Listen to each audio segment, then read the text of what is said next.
దేవుడి నామానికి స్తోత్రములు. ఈ ఉదయకాల సమయంలో మీ అందరికీ కూడా నా హృదయపూర్వకమైనటువంటి వందనాలు తెలియజేస్తున్నానండి.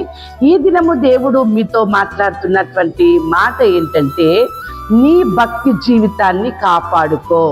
ఎంత చక్కని మాట అండి. భక్తి జీవితాన్ని కాపాడుకోవడం ఏంటి?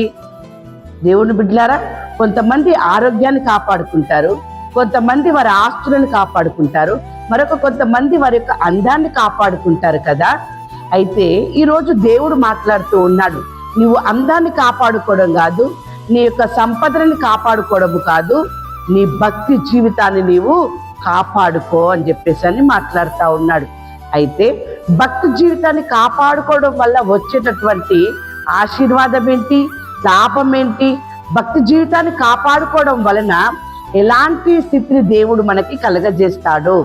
అపోస్తుల కార్యములు 7వ అధ్యాయము 58వ వచనములో చూసినట్లయితే, పట్టణపు వెలుపలికి అతనిని వెళ్ళగొట్టి రాళ్ళు రువ్వి చంపిరి. సాక్షులు సౌలు అను ఒక యవనుని పాదముల యొద్ద తమ వస్త్రములు పెట్టిరి.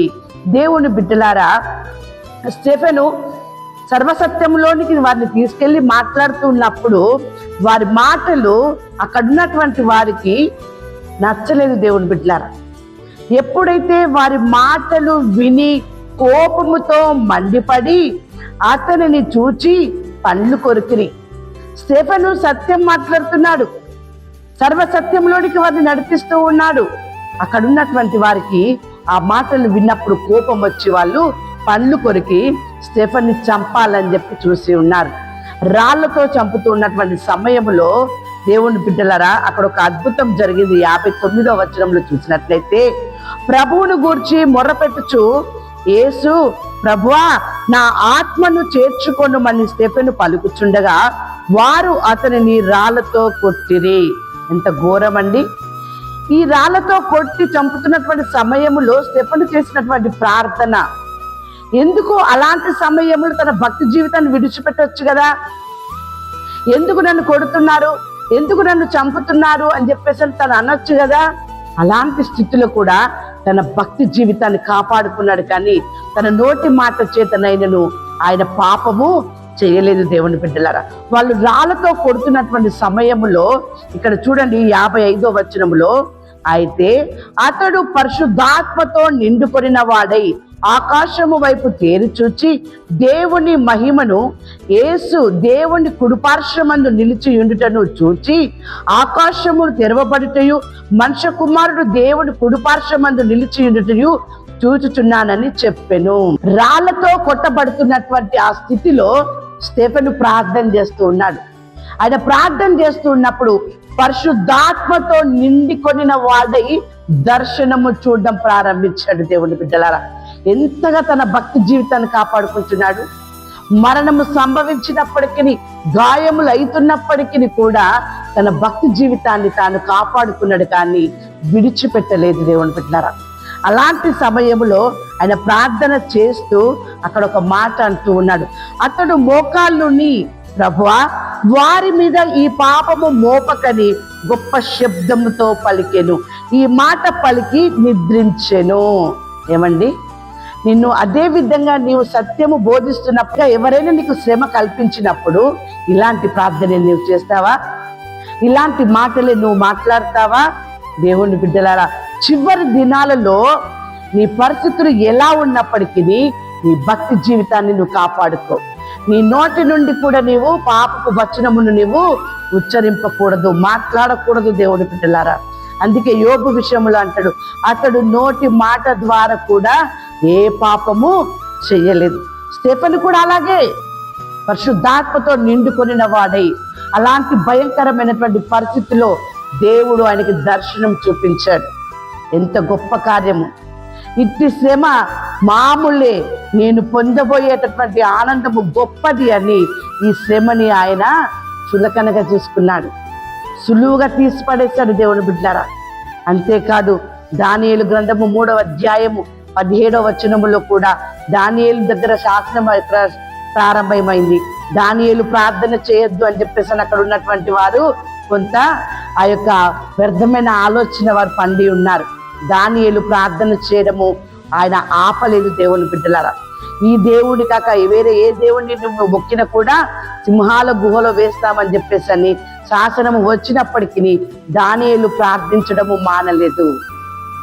అలాంటి స్థితిలో దానియేలుని సింహపు గుహలో వేయడం జరిగింది. దేవుని బిడ్డలారా, అక్కడ జరిగినటువంటి గొప్ప కార్యము ఏంటిదంటే, దానియేలు గ్రంథము 6వ అధ్యాయము 23వ వచనములో వాక్యం ఈ రీతిగా ఉంది. రాజు ఇందును గూర్చి అతి సంతోషభరితుడై దానియేలును గుహలో నుండి పైకి తీయుడని ఆజ్ఞ ఇయ్యగా బంట్రౌతులు దానియేలును బయటకు తీసిరి. అతడు తన దేవుని యందు భక్తి గలవాడైనందున అతనికి ఏ హానియు కలగలేదు. రాజుకు సంతోషం కలిగింది.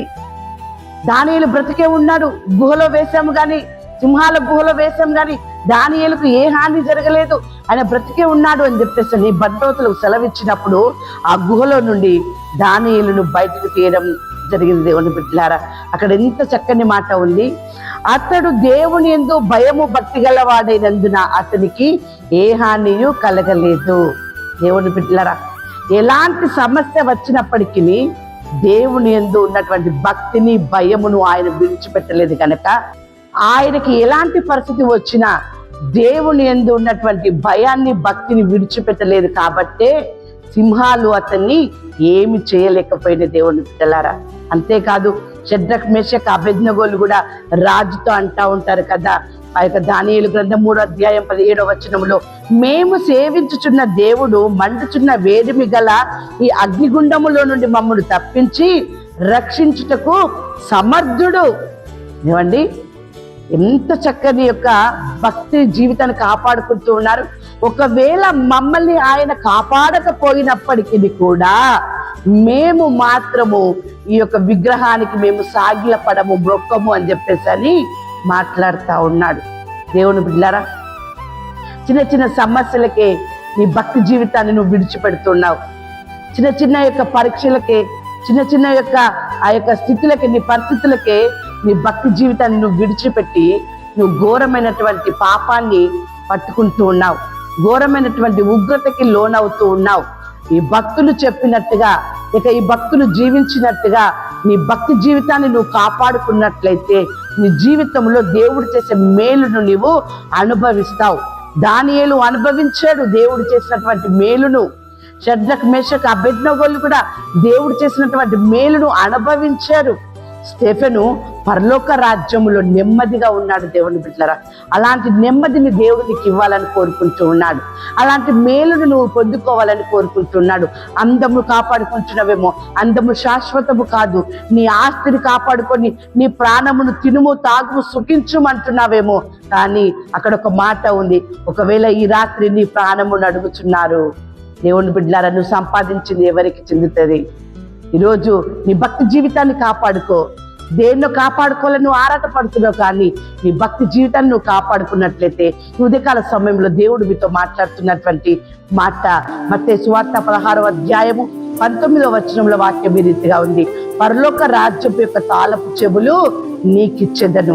నీవు భూలోకమందు దేనిని బంధించుతువో అది పరలోకమందును బంధింపబడును, భూలోకమందు దేనిని విప్పుదువో అది పరలోకమందును కూడా విప్పబడునని అతనితో చెప్పెను.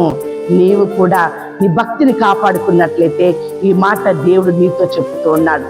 దేవుడు బిడ్డలారా, దేవుడు చెప్పుచున్నటువంటి మాటల్ని చెవిగలవారు వినుగాక. ఇటువంటి గొప్ప కార్యము దేవుడు మనందరి పట్ల జరిగించి ఆయన రాజ్యములో స్టెఫెను ఉంచినట్టుగా నిన్ను నీ కుటుంబాన్ని దేవుడు ఉంచుగాక. ఆమేన్.